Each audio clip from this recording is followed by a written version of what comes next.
sən hər ay demək olar ki, eyni maaş alırsan, amma baxırsan ki, hər ay mənim xərcim artır.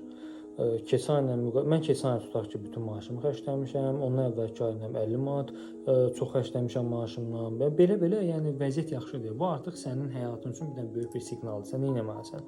Mütləq ki, düşünməlisən, mən nəyisə burada səhv edirəm. Ya hər şeyin qiyməti artıb, okey, hər şeyin qiyməti arta bilər, bu tam reallıqdır, inflyasiya və s. və axır. Amma bir dənə məsələ var ki, sən o pulunu artırmaq üçün nə edirsən?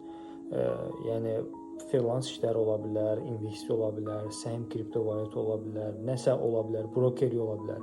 Sən özünə sual ver ki, mənim xərclərim artır, bu həmişə də artmağa davam edəcək. Yəni əgər sən heç nə oturub belə dayansan, maaşım eynidir, xərclərim artıb və nə etməlisən? Sən gəlir mənbəyini çoxaltmaq üçün, pulunu artırmaq üçün nələrsə eləməlisən. Bu da hər kəsin özündə gizlidir o sualın cavabı.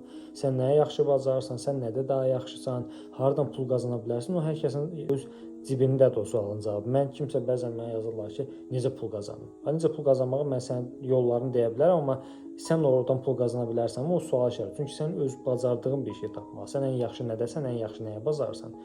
Nə bilim, brokerliyimi yaxşı bacarırsan, torpaq alıb satmağı yaxşı bacarırsan, nə bilim, evlərdən mi yaxşı başın çıxıb, ustalıq mı eləyə bilirsən, şəkil mi çəkə bilirsən, nə bilim, fotoqraflıq mı eləyə bilirsən, risk makersanmı, SMM-sənmi, nə bilim, vergi mühasibatlıq uçotunda mı yaxşısan və s. Yəni bu sualın cavabını sən özün verməmiş, mən sənə hardan pul qazana biləcəyini yaxşı cavab verə bilmərəm. Ən yaxşı sualın cavabı səndədir.